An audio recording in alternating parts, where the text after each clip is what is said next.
Gripa seveda je vsako leto prisotna in ker je nosečno stanje zmanjšane imunosti, so nosečnice še posebej podvržena skupina, da dobijo kar hudo obliko gripe.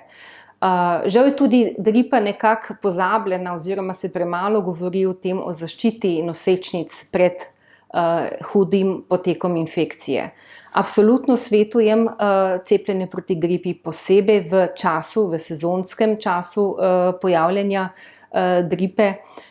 In večinoma, vsaj zdaj, uporabljamo pač možnost oziroma priporočilo, da cepimo hkrati nosečnico v eno roko proti gripi, v drugo roko proti RSV infekciji.